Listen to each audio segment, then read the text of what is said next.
Salut à toi cher humain et bienvenue sur Gaming News Planet. Aujourd'hui, The News. Prey 2 serait annoncé lors des Game Awards 2021. Un nouveau brevet pour le PSVR 2 de Sony.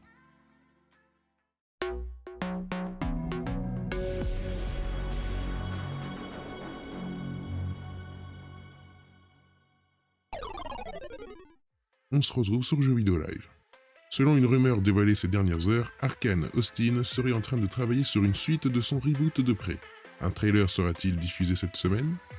Arkane Austin pourrait s'atteler à une suite de son reboot de Prey en 2017.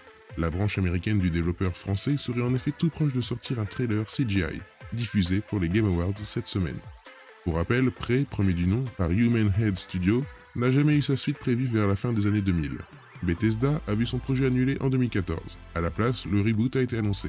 La rumeur de cette suite est tout ce qu'il y a de plus infondé pour l'instant, relié par un insider anonyme et GameRant. Selon ce leak supposé, le jeu serait d'ailleurs nommé Neurochoc, et se déroulera quelques temps après les événements du premier opus. Le joueur incarnera ainsi Project Cobalt, un organisme injecté dans le héros Morgan Yu. Arkane Austin est pour l'instant occupé avec Redfall, attendu pour l'été 2022.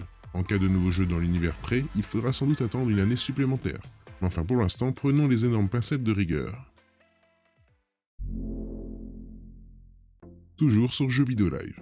Alors que le nouvel outil virtuel a disparu des radars depuis quelques temps, un nouveau brevet publié récemment apporte de nouvelles informations sur le système de détection des mains.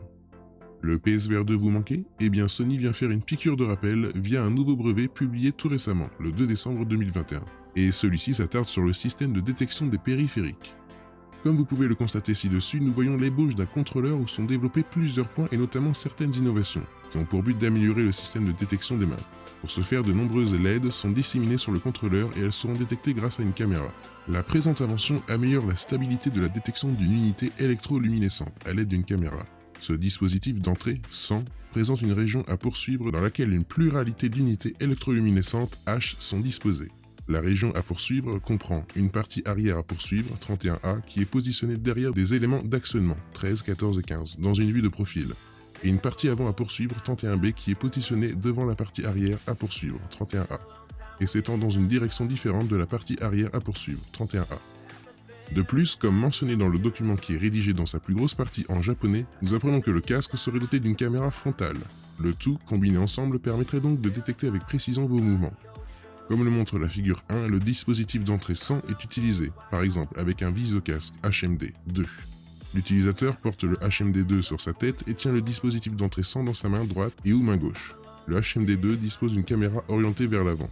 Il n'y a plus qu'à espérer une chose pour compléter l'immersion, que le PSVR 2 profite des mêmes features que la DualSense sur PS5, à savoir les gâchettes adaptatives et les retours haptiques.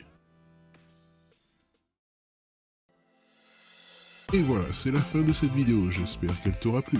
Si c'est le cas, n'oublie pas de t'abonner, d'activer la cloche, de mettre un like et de me suivre sur Twitter.